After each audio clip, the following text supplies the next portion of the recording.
Ang pag-uusapan naman natin sa video na to guys, na tungkol naman sa pagtulong, no?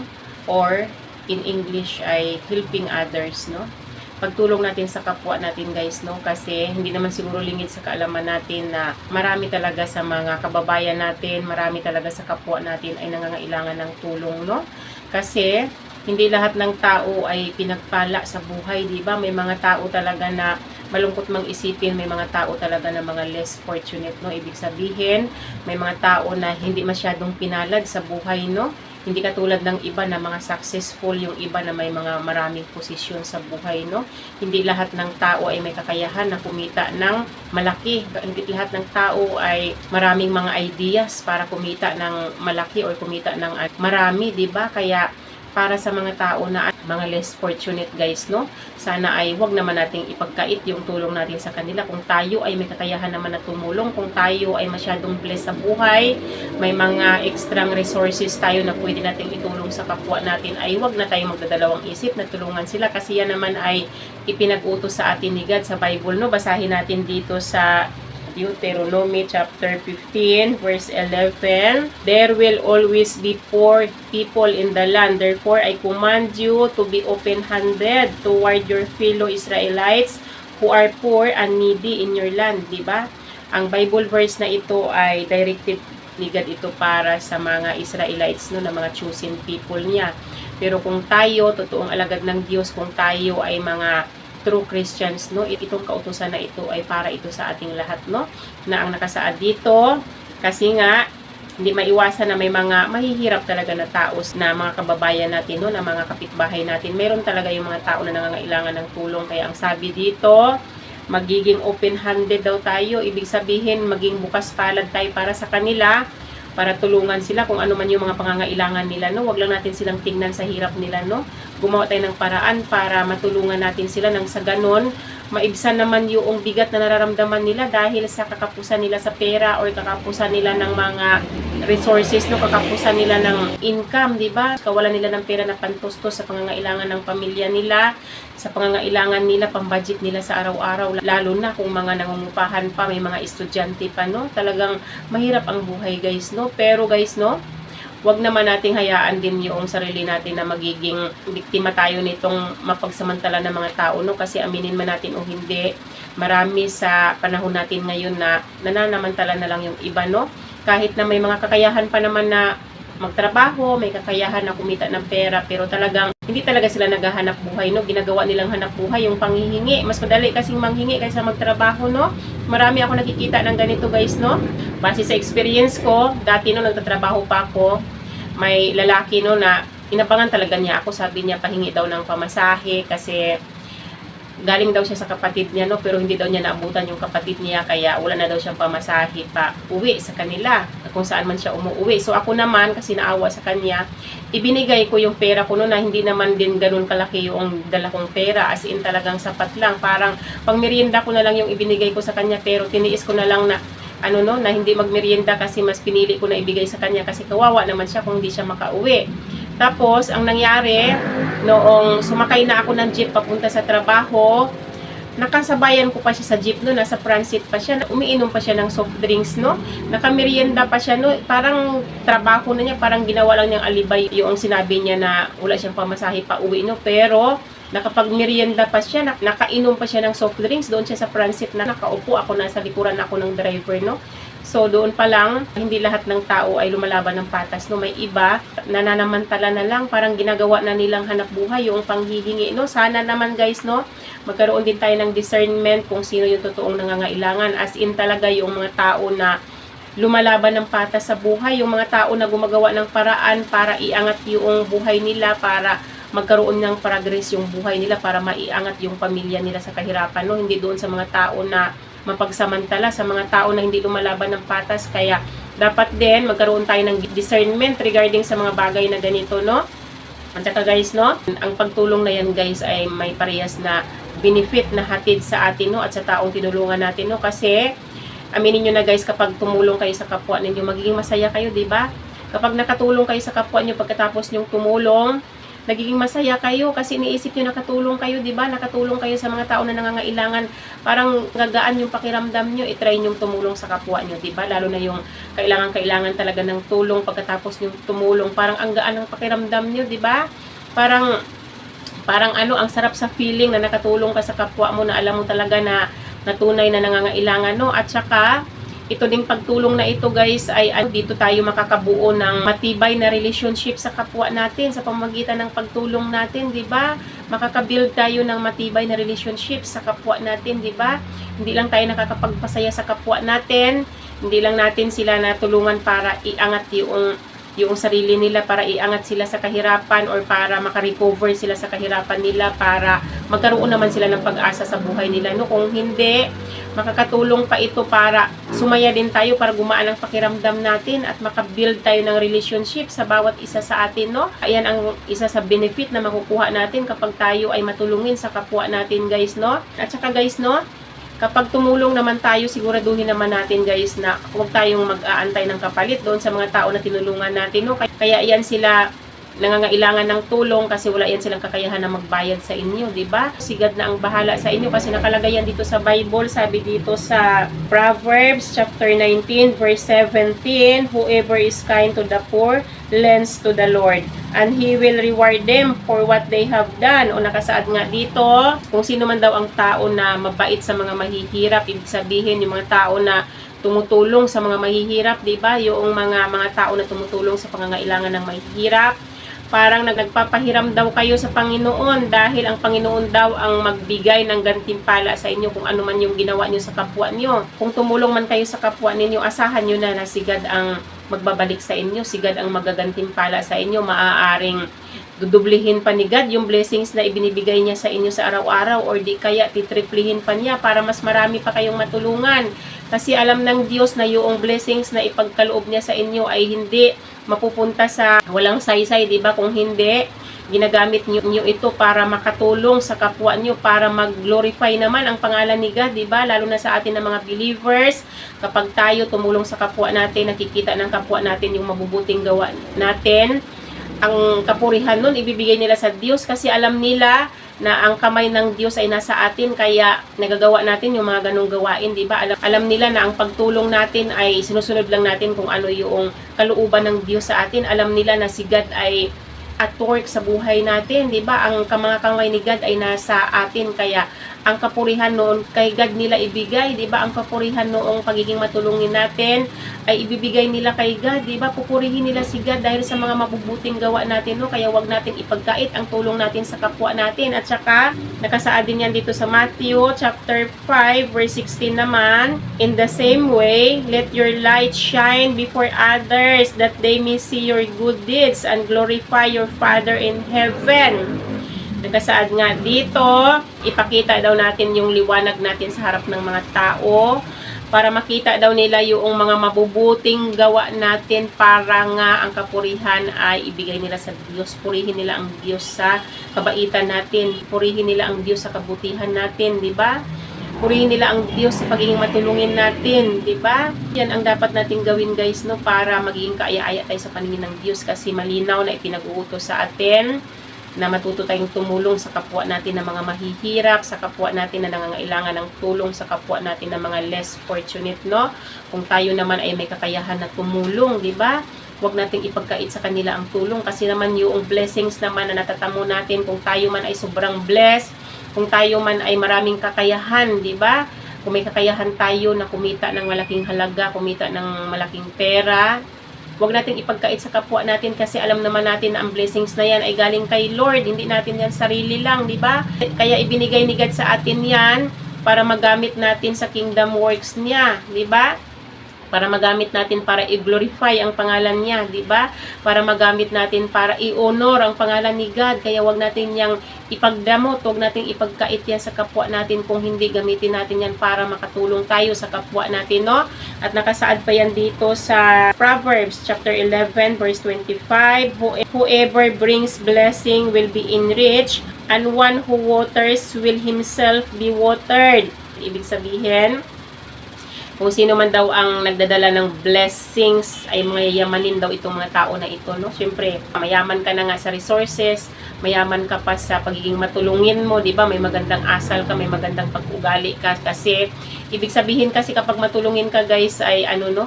Mabait ka na tao or humble ka na tao kasi hindi mo naman magagawang i-offer yung tulong mo kapag wala kang ganong attitude, no? Kung hindi ka humble, kung hindi ka mapagkumbaba na tao, hindi mo kayang mag-reach out sa kapwa mo para i-offer yung tulong mo, no? Nagagawa lamang ito ng mga tao na humble, ng mga tao na mababait, no?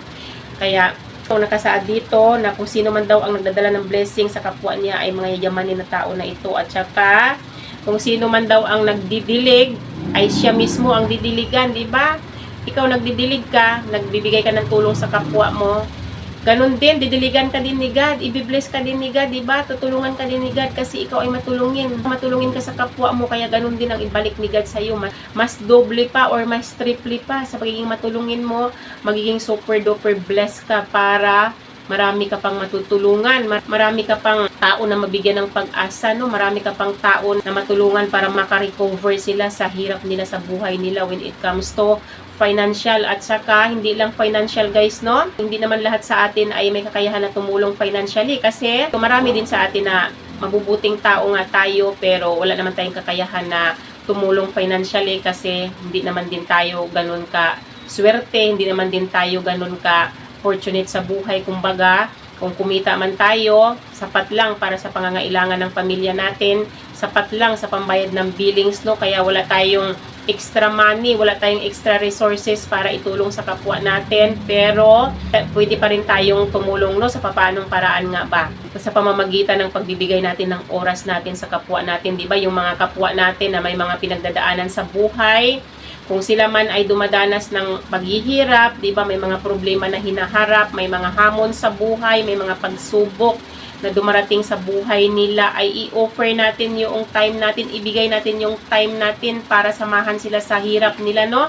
Magdalamhati tayo sa pagdadalamhati nila, ibig sabihin, i-comfort natin sila, di ba? Matuto tayong makinig sa kanila kung sila man ay magsishare ng mga hirap na pinagdaanan nila, matuto tayong makinig, matuto tayong unawain sila, no? Sa ganung paraan ay mai-comfort naman natin sila para lumuwag naman yung pakiramdam nila, di ba? Gumaan yung pakiramdam nila sa pamamagitan ng pakikinig natin sa kanila, sa pamamagitan ng pangunawa natin sa situation nila, sa pamamagitan ng pakikiramay natin, ipakikipagdalamhati natin sa kanila, no?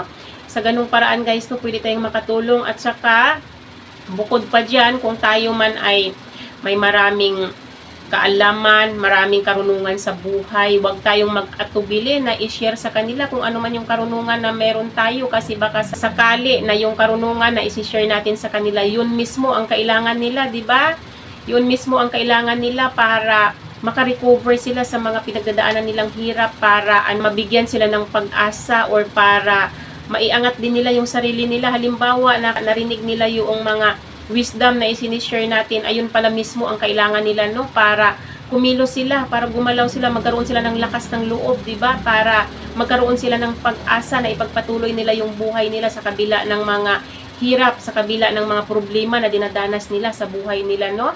Kaya guys, no, kung tayo man, hindi tayo masyadong matulungin, kung tayo man ay walang passion sa pagtulong, umpisa na natin ang pagtulong sa kapwa natin, guys, no? Kasi kapag ganun ang ginawa natin, ibig sabihin nag-iipon tayo ng treasure doon sa heaven. Si God na ang bahalang magbigay ng reward sa atin, no? Alam naman natin na ang mga tao na gumagawa ng mabubuti sa mundong ito ay may reward na nag-aantay sa atin. Yung promise ni God sa atin na eternal life, yun ang magiging reward natin balang araw kapag tayo ay gumagawa tayo ng mga gawain na siyang kalooban ng Diyos sa atin, no? At saka nakasaad din yan dito sa Proverbs chapter 22 verse 9. The generous will themselves be blessed, for they share their food with the poor. Ang mga generous, yung mga mapagbigay daw na tao, ay ito daw yung mga tao na pinagpala. Kasi ibinabahagi daw nila yung pagkain nila sa mga mahihirap na tao, di ba? Nakasaad nga dito mga pinagpala, yung mga generous, mapagbigay na tao. Kasi syempre, ang blessings din na matatanggap nila kay God ay maging sagana din ang blessings nila, no? Kasi nga, hindi nila ginagamit sa walang kabuluhan yung blessings na ipinagkakaloob ni God sa kanila. Kung hindi, ginagamit nila para makatulong sa kapwa nila, para makatulong sa mga tao na nangangailangan. Yung blessings na pinagkakaloob ni God sa kanila ay ginagamit nila sa mga kingdom works ni God, no? Kaya si God din, hindi rin siya mag-aatubili na ibuhos ang blessing sa inyo kapag ganito ang gawain ninyo, no? At saka, nakasaad din dito sa Isaiah chapter 58 verse 10 naman, if you pour yourself out for the hungry and satisfy the desire of the afflicted, then shall your light rise in the darkness and your gloom be as the noonday. Nakasaad dito, kapag ibinuhos daw natin yung sarili natin sa mga nagugutom at binigyan daw natin ng kasiyahan yung nasa ng mga naghihirap na tao, ang nakasaad dito, ang mangyayari daw sa atin, yung liwanag daw natin ay papailan lang siya or mangingibabaw siya sa kadiliman, no? At saka yung dilim daw natin ay magiging tanghali. Yung dilim natin, magliliwanag siya, magiging tanghali daw, no? Kapag ganito ang gawain natin, no? Ang binigyan natin ng focus ay yung makatulong tayo doon sa mga tao na nagugutom, sa mga tao na naghihirap, sa pamamagitan ng pagbigay natin sa kanila, no? Kung ano man yung pwede nating ibigay, kung ano man yung mga kakayahan natin na ibigay sa kanila, ay magiging liwanag tayo sa buhay ng iba, di ba? Ibig sabihin kasi kapag nakatulong ka sa kapwa mo na mahihirap, di ba? Sa mga kapwa mo na nasadlak sa kadiliman yung buhay nila dahil sa kahirapan, magiging liwanag ka sa buhay nila, di ba? Sa pamamagitan ng pagtulong mo, magkaroon ng liwanag ang buhay nila. Di ba? Maka-recover sila kung ano man yung kahirapan, kung anong kadiliman man yung kinakasadlakan nila sa pamamagitan ng pag-o-offer mo ng tulong. Ikaw ang magbibigay liwanag sa buhay nila para sila ay magkaroon din ng pag-asa, para sila ay magpatuloy sa buhay nila, para sila ay lumaban sa mga hamon sa buhay nila, para lumaban sa mga pagsubok na hinaharap nila sa araw-araw, guys, no? Sa ganung paraan, guys, no? Sa mapagaan natin ang nararamdaman ng kapwa natin, no? Mapasaya natin sila kahit na sa maliit man lang na tulong na maiabot natin sa kanila, kung magkano man yung halaga na maiabot natin sa kanila, kung ano ang kasiyahan na pwedeng maramdaman nila, kung ano ang impact na hatid noon sa kanila, di ba? At saka, guys, no, sa pamamagitan ng pagiging matulungin natin, kung tayo man, may mga tao na nakakakita sa atin, may mga tao na nakakakilala sa atin na tayo ay matulungin, yung impact na hatid natin sa kanila, magiging good influence tayo sa mga tao na ito, no? Halimbawa man, nakitaan kanila na matulungin ka, hindi ka nag-aatubili na tumulong sa kapwa mo. Maaaring tutularan ka pa nila, gagawin din nila kung ano yung ginagawa mo na pagtulong sa kapwa mo. Kung ganito tayo, na kapag tayo nakatulong tayo sa kapwa natin, tapos yung mga nakakita sa atin ay pinularan tayo, pinamarisan tayo, tapos yung tinulungan natin, ibabalik din nila sa kapwa nila yung tulong na ginawa natin sa pamamagitan din ng pagtulong din nila sa mga nangangailangan, at saka yung tinulungan nila, tutulong din sa mga nangangailangan. Magiging maganda ang cycle ng pamumuhay natin sa mundong ito dahil nagtutulungan tayong lahat, nagkakaisa tayong lahat, no? Kaya wag na nating ipagkait yung tulong natin, guys, kasi magiging maganda pa yung influensya na hatid natin sa mga tao para sila ay makuha din nilang tumulong sa kapwa, no? Kaya dapat ganito ang gagawin natin, no? Para magkaroon tayo ng pagkakaisa, no? Sa papanong paraan nga ba tayo pwedeng tumulong, di ba? Pwede nating iabot sa kapwa natin ng personal. Halimbawa, may kakilala tayo na alam natin na naghihirap, nangangailangan ng tulong, nangangailangan ng resources natin, iabot natin mismo sa kanila, di ba? Pwedeng ganun, no? At saka pwede rin na mag-donate tayo sa mga charity organizations, no? Sa mga, di ba, may mga nagtatayo ng foundation na tumutulong sa mga mahihirap na tao, tumutulong sa mga tao na nangangailangan. Pwede tayong mag-donate sa mga ganong organization, no? Para makatulong tayo, 'di ba? Para mapalago natin yung organizations nila na tumutulong sa mga mahihirap na tao, no? Suportahan natin sila sa pamamagitan ng pag-donate natin, no? Tsaka, guys, no, kapag ganito yung gawain natin na hindi natin ipinagkait yung tulong natin sa kapwa natin, nagiging mabait tayo sa kapwa natin para i-offer natin yung tulong natin, doon natin maipapakita sa kanila yung pagmamahal natin, 'di ba? Pinapakita natin sa kanila na mahal natin sila dahil tayo ay nagmamalasakit sa kanila, nakikiramay tayo sa kanila, nagkaroon tayo ng awa sa kanila sa pamamagitan ng pagkilos natin para bigyan sila or abutan sila ng tulong. Doon natin maipapakita na mahal natin sila sa ganong paraan. Matuwa si God sa atin kasi isa yan sa greatest commandments ni God sa atin na love your neighbor as you love yourself, diba? Kapag ganito ang gawain natin na tumutulong tayo sa kapwa natin na mga mahihirap, sa kapwa natin na nangangailangan ng tulong, na-comply or na-fulfill natin yung isa sa pinaka-greatest commandments ni God, na mahalin natin yung kapwa natin, no? At kung ganun ang gawain natin, alam na natin ang nag-aantay sa atin, guys, no? Ang reward natin balang araw, kasi tayo ay nag-iipon ng treasure doon sa heaven. Ibig sabihin, ang reward ni God sa atin malaki din. Pagkalooban tayo ng eternal life, doon sa kaharian niya ang punta natin. Kaya umpisa na natin, guys, na tumulong sa kapwa natin, no? Kasi alam naman natin na ang pagtulong natin ay hindi malalagay sa alanganin at hindi mapupunta sa walang kabuluhan yung pagtulong natin, kasi may balik sa atin ang lahat ng magagandang gawa natin, no? So, yun lang naman yung aking ma-share sa araw na to, guys. Sana may natutunan kayo sa akin. Hanggang dito na lang yung aking video. Bye-bye and God bless you all. Bye-bye everyone!